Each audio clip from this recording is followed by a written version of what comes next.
Hey, yo, this is Don Stolz, and welcome to the Flavor Podcast, episode 15. The Flavor Podcast, sit-down interviews with people adding their own tastes in their everyday life. You know.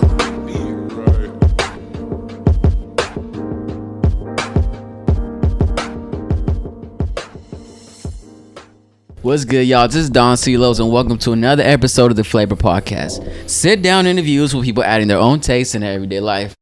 Now, in today's episode, we're sitting here with Ryan Stolz from Stolz Promotions. So let the people know who you are and where you're from and what you out here finessing. Well, like you said, my name is Ryan Stolz, the owner of Stolz Promotions. That's a concert promotion company out of the 209, Lathrop specifically. Mm-hmm. Shout out to L. Shout out to the L. Shout out to the youngers in the L raising hell. Gang. So, how'd you get started in the whole music promotion scene? I started with a show in Manteca. It was a Halloween show, 2014. I just had a DJ at a small hall called the Emery Hall, and it was terrible. I lost money because of it. So what'd you learn from that first experience? Because I mean, because nothing ever goes right the first thing of anything, you know. Yeah, I learned that I just really need to. Just a DJ wasn't enough. I needed to add like a live performance or something that'll really bring people in, sell tickets and everything. And from your first experience to your latest experience, which was with who? My last show that just happened was with Mike Sherm and Slimmy B. They were headlining, and then there were a lot of openers, and I brought out D-Lo, and D-Mac made an appearance as well. D-Lo, Mr. NoHo. Exactly. So from your first experience to your latest one, how do you feel like you've grown? I mean, I've grown a lot. This latest show wasn't even my biggest show. What was your biggest show, bro? My biggest show, I sold 3,000 tickets. Gang, 3 bands. At the Stockton Fairgrounds back in June. Damn, how was that? It was crazy, man. It was crazy lit. It just... it just sucked because one of the artists couldn't make it. Damn. And so like that's those quick thinking moments that you got to like take into account, you know. Mm-hmm. So what you guys do to counteract that? You know what they say, brother. Show must go on. Exactly. There's shit always happens. They had a homie that died that day, so they weren't rest in peace. Exactly, rest in peace too.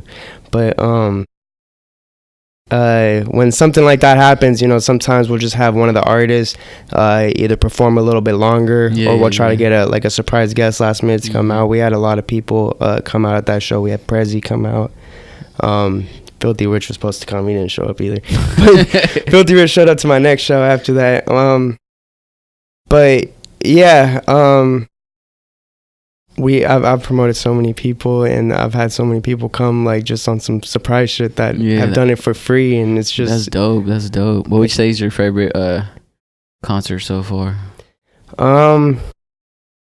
Man, that one would have been my favorite concert if they didn't show up. So for the people that don't know, how many concerts they got in the bag already? I have about 5 or 6. Gang. All of them were, besides that first one, were pretty big. That's good.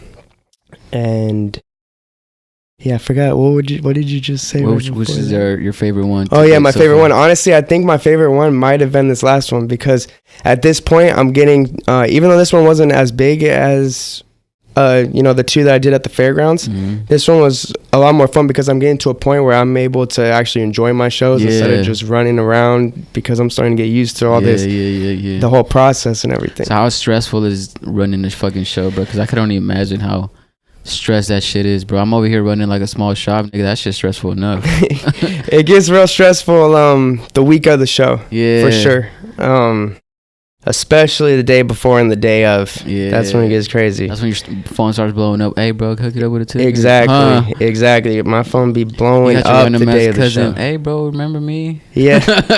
Everybody was come out the cuts the day before my show. Like, hey, bro, what you need, bro? Hook it up with some backstage tickets. Exactly. Like, oh, remember me from 4th grade? Like, no, bro. Remember we went to kindergarten together? Exactly. That's fucking crazy, bro. Yeah. So what do you plan on doing next? What's your next big move for 2018? Oh man, I don't know how much I can tell you about it. Like with a little sneak peek. It'll be over the summer. I'm doing it with the radio station. That's why with Kwin. Mm-hmm. Shout out to Kwin, man. You guys have been so good to me over these last couple events that I've done. And for future events, they're really we got some stuff planned for the summer, and it's gonna be crazy. I'll just let you know. Stockton 209. It's gonna be crazy this summer. Sneak peek. What's one name? Drop names. I can't. I can't right now. So, do you think that club dream is still in the works or not? Or you want to stick to just the concerts for the moment? Part of me wants to do the club still eventually, but where would you want to have it? See, that's the thing. I don't know. Like, I like to stay in the 209, but then at the same time, I'd like to go elsewhere. But the 209, man, everyone be complaining about, oh, there's nothing to do, and then there's something that happens, and they're like, oh, I'm not trying to pay to do something fun. That's the 209 for you. And also, nobody wants to really help you. I mean, I do get a lot of help. But man, I could tell you right now that the 209, or like, I'm from Lathrop, and I would say really like the three people I hang out with the most in Lathrop, like Shamil with Creation, Nilo, and Third, and they're the ones that help me the most in Lathrop, and mostly everybody else don't even buy tickets to my show. Like, I sell more tickets in Manteca, Stockton, Modesto, Sacramento, the Bay Area. I could speak from experience from that too, bro, because a lot of people that I know personally are the ones that don't really support me. But I feel like the thing about that, bro, is like people hate seeing you doing better than them, you know? Exactly. They rather, because it's crazy to me that I get so much out-of-town clientele, and I rarely get in-town clientele. Because that just goes to show, like, people don't really want to support you doing better than them, you know? I feel the same way, and like, it's right. So, bro, like, there was this point. There's this guy that drove here all the way from Santa Cruz, bro. Yeah, that's crazy. I was like, holy guacamole. That's what I was about to say. Like, these last two shows I did in Stockton at the fairgrounds, I've had people buying it from multiple different states. Exactly. My ticket company shows me exactly where all these tickets are bought from, and it's just a whole bunch of different states. But my own town can't support me, like Texas and Atlanta, Georgia, whatever. But I mean, at the end of the day, the way that I look at it, bro, like, I'd rather you could be, I don't know how to word this. I don't know how to word this, honestly, so I'm not even gonna try. But at the end of the day, people are never gonna want to see you doing better than them, you know?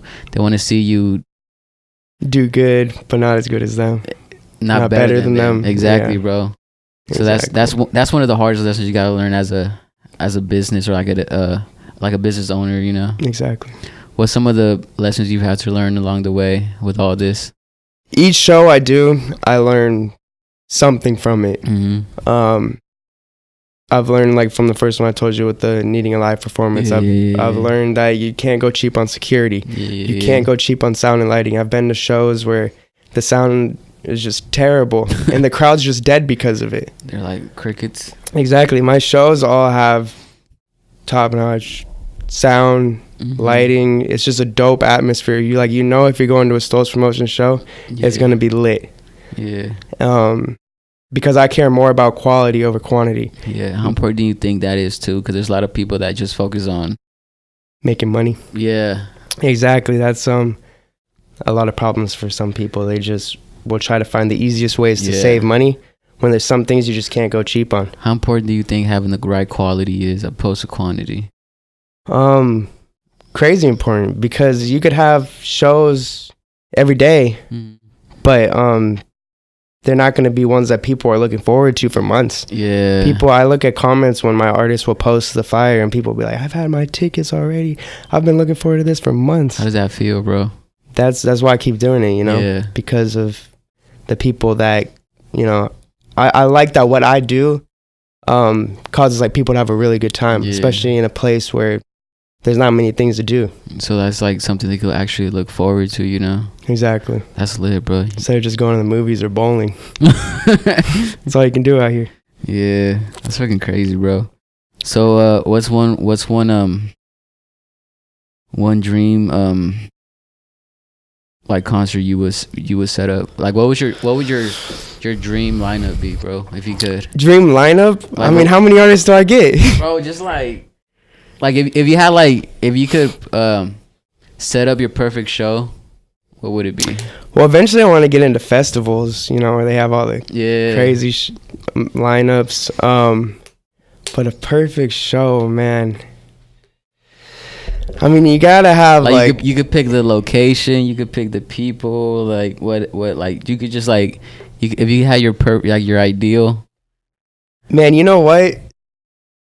If Vegas fucked with Bay Area music the way we do, bro, you don't know, they might. They don't, right, bro. They don't like the way we do. But I'm saying if they did, having a show in Vegas, a huge show with like all the top Bay Area artists right now, like, you know, like at a casino or where? Well, like really at anywhere, like maybe even what like just EDM like, does at the racetrack or whatever. Yeah. And you know, like SOB, Mozzie, I know he's not from the Bay, but you know, they adopted him. G-Eazy, maybe even Kehlani, and then you bring in like LA, like YG, maybe even Nipsey Hussle. And then I mean, obviously you want to get like the Migos, the Cardi B's, Mama, Drake's, you know. I don't even know his ad-libs, bro. What is Drake ad-lib, bro? I don't know, Drizzy. 666. Yeah. But there's so many artists I want to work with. Yeah. I really want to work with YG. 400. The YG, Migos, Cardi B. Those are ones that, you know, I could see myself actually working with, like, in the next couple years. And, like, not like Drake, Kanye West, Jay-Z. Like, those guys are just untouchables. Yeah. What would you name your festival, bro? What's that? What would you name your festival? See, that's something I've been thinking about for at least a year, man. I've told people if they could think of a good name, I'll pay them. Because I can't think of one. Damn. Like, what kind of lineup? Well, like I said, I'll probably have one of the top Bay Area artists. Probably have YG, Migos. Man, I can't even think of, like, there's so many good artists out there. It's crazy. It just, you know, if I put on a festival, I would want everybody named Mama there. Basically Rolling Loud Miami's lineup with YG. I know he's not on it. I know G-Eazy I don't think is on it, so I'd probably put him in. And then I would put all those other Bay Area rappers that aren't in there, you know, like Mozzie, Filthy Rich. SOB's actually is going to be, I think they are going to Rolling Loud Miami. Neff, Ezel's dope. One of my favorite artists that I've worked with. So what would you say is some of the things that keep you motivated when, like, you feel like things aren't going good? Well, like I said, you know, with the comments, hearing like people's reactions, and I get DMs all the time like, "Oh, when's your next big show? Like, I'm waiting on it. Who else can you bring to Stockton? Like, we need this." That's dope, bro. Yeah, that's what keeps me going. Really. Do the artists say any comments after the show or anything?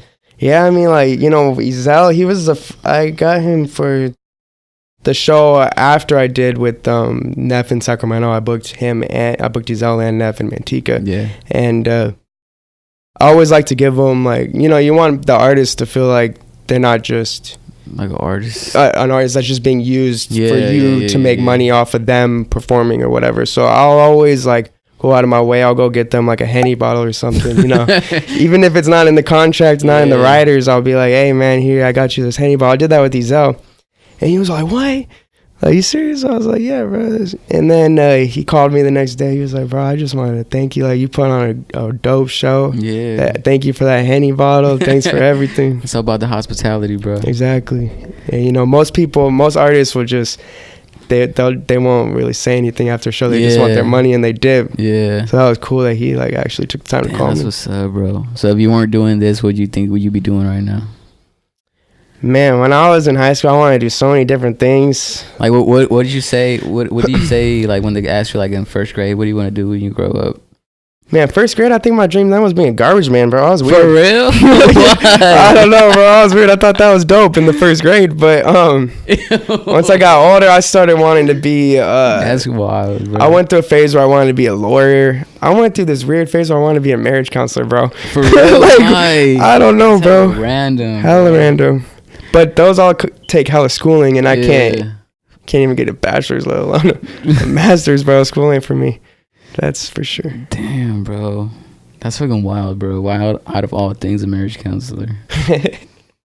Yeah, I went through that phase in high school for like a year. That's fucking wild, bro. I thought I was going to major in psychology and just help everyone's marriage, bro. I don't know. That's wild. So where do you see yourself in 5 years from now?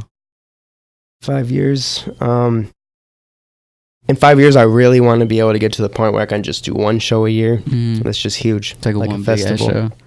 Like a festival one time a year. And I mean, I'm not saying like a Coachella or nothing, not in 5 years, but you know, Rolling Loud, man, those guys, those promoters, they're the ones that really inspire me, that I look up to. They started Rolling Loud so quick.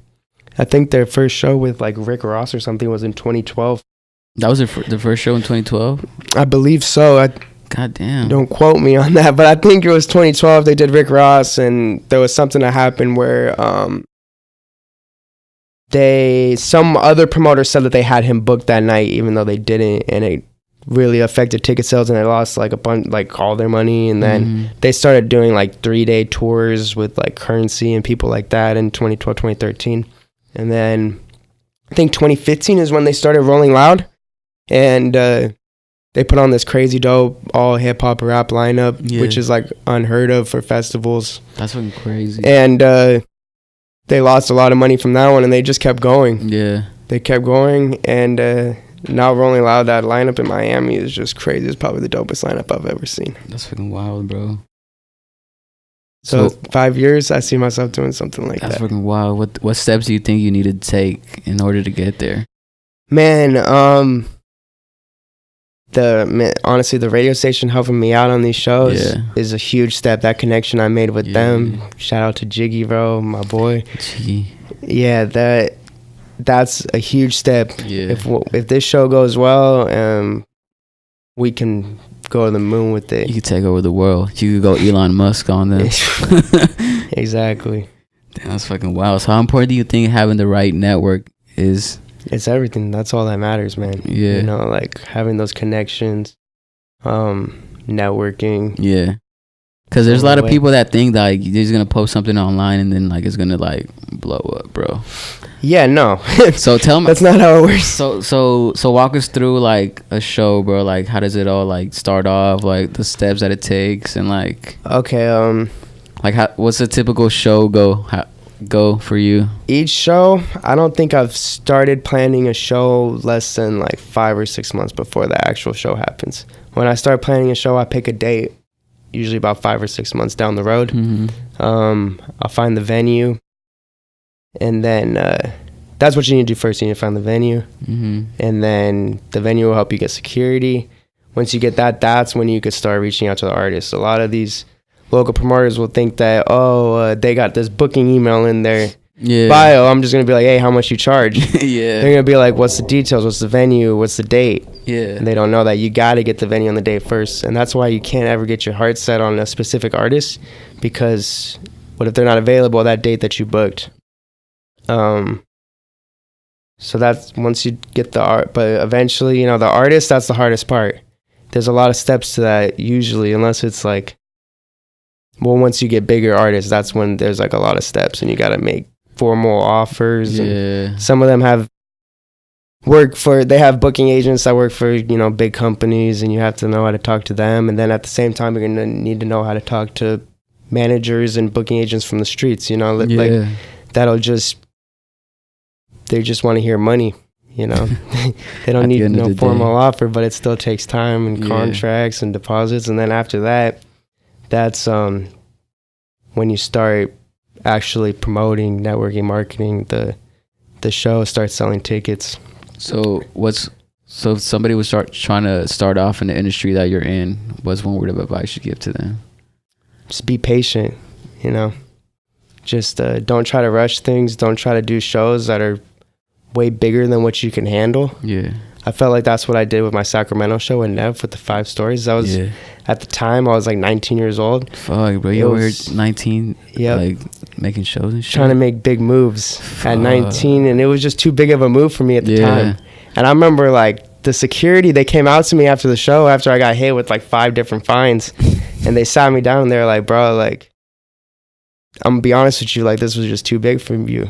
And I just was like, fuck. Like that hurt me, that like hurt me that they said that. I was just like, damn, you're right, like maybe this ain't for me. But I just never gave up. I've had so many downfalls and I just keep going. That's good, bro. What's one key takeaway you'd give to the people in any industry that they're in, bro? What's one word of advice? Patience, man. I'm telling you, that's what it is. Just be patient. And you need to have a crazy work ethic, you know, at the same time. How important is work ethic, bro? It's everything, man. You know, your work ethic. And it's kind of like patience and work ethic are like, well, if I have a crazy work ethic, then why can't I do something that, you know, way higher, faster? Because some people just expect things to happen overnight, and that's not how it exactly works. That's not how it works unless you're like a little pump or something. I don't know how he got famous at 16 or whatever, but bro, that's a whole nother story, bro. Yeah. Exactly. So any last words to the people, bro?